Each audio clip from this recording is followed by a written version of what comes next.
Why, hello everyone. For those of you who are up at midnight, because that is when I'm recording this video, I am just showing you. I'm pretty sure I'm done. I might do a little more cleaning up here and there with the lint roller or whatever and seal it a little bit. But this is my finished wreath. I showed you, hello anyone who shows up. This is Liz with Crafty Devotion, and I'm just here to show you my finished wreath.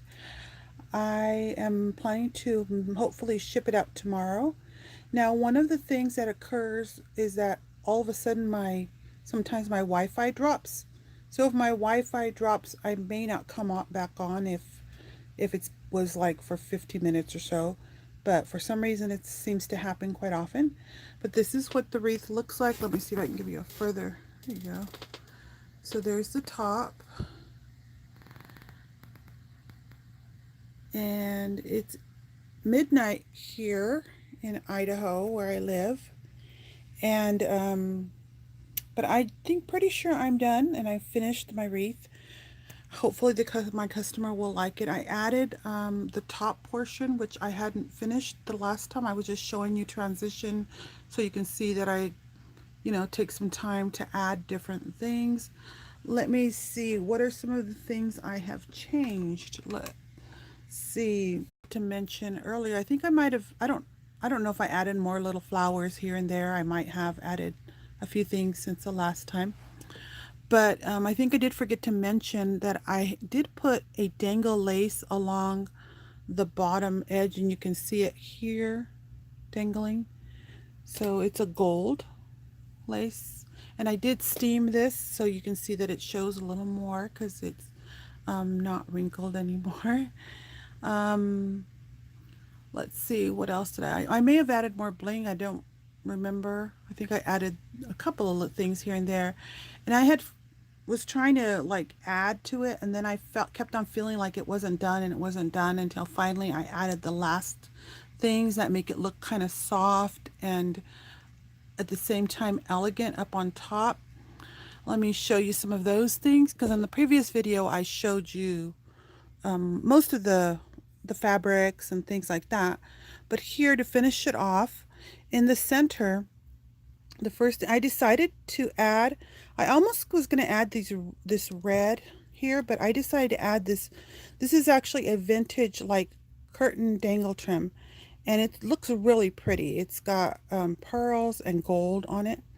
And then I also added this red trim right along top of it. And then here in the center, I added a variety of things. And I'll look closely what it is. It's got a vintage tassel in there that looks gold. It has some beads in here. And this is actually another piece of almost like a vintage curtain trim. Sometimes I pick these vintage things up, and you can see it's the kind with the ribbon. And I use it like the tassel, and it adds some beauty in there and a little bit of, and then I decided to, along here on the edges, I added up a little bit more, some flowers. I didn't want it to be like totally full all the way at the top, but I did want to add, I kept on looking at it thinking that it was too unbalanced, so I needed to add a little more flowers. So I did go up a little higher than I had planned to, because it just didn't look to me right until now that I put a few more flowers up on top, I feel like it is. And I added, let's see here, you can see a bling. I just added a bling here. And then this is a flower with the bling in the center. This is a flower I made with a la Liz technique. And here, what you see here, these wisps here, they kind of look almost like feathers, but they're not. This is actually silk. I told you I used a lot of silk in my rags, and this piece right here, this gold piece right here, this is silk also. It's more like a silk that you might find on a pillow. Let's see. And like this silk I showed you last time it is more of a taffeta, something that you would maybe find on a dress. And so that's the difference. This one is a little stiffer and this one is not. And I've learned a lot about silk because of my sister picked up a whole lot of its silk, and I kind of hoard it and use it for these types of projects. Over here I put a triple flower where I put 2 rosettes, and then this is a flower made with a la Liz technique. This here, the top one is silk. It's this same silk, yeah, that I showed you right here, that same gold silk. I used that to make a rosette, and down here is another rosette, but I used this satin fabric and I made that flower. And this flower is one that I made with a lining fabric. You can buy lining fabrics, and I like to use those fabrics because they make beautiful flowers. And then I singe the edges and it gives it that beautiful look. It's all handmade. And then another triplet of flowers here, which are, this is also a silk. It's just a different type of a rosette I made. And then this is also silk. And then this is actually a pre-made flower. I decided to add one of the pre-made flowers. I used to carry that in my shop, which I have a few stray here and there, and I like the vintage look of it. And then more silk wisps.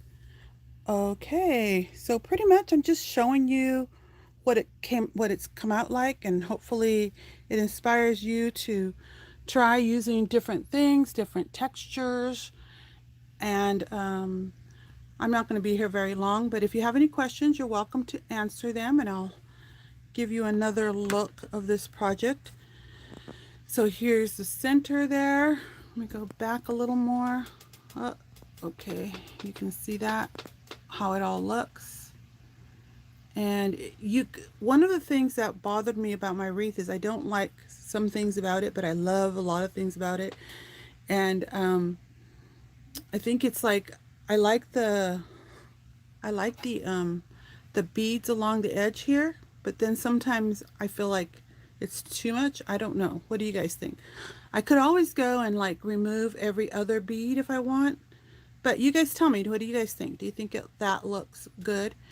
But I think my customer will like it. It is very lush looking, and that's what she wanted, something that was lush. But when I do design, I don't always like, I think sometimes I used to always, when I first started crafting, I made everything symmetrical, and it was so hard for me to get out of it. And now it's so hard for me to stay into symmetry, so too much symmetry. So I think that's what bothers me about these beads that I have right there, is I feel like, oh, it just looks so symmetrical. Is that okay? And I think it's okay. I think it's okay to have sometimes some symmetry along with, because you have to have balance.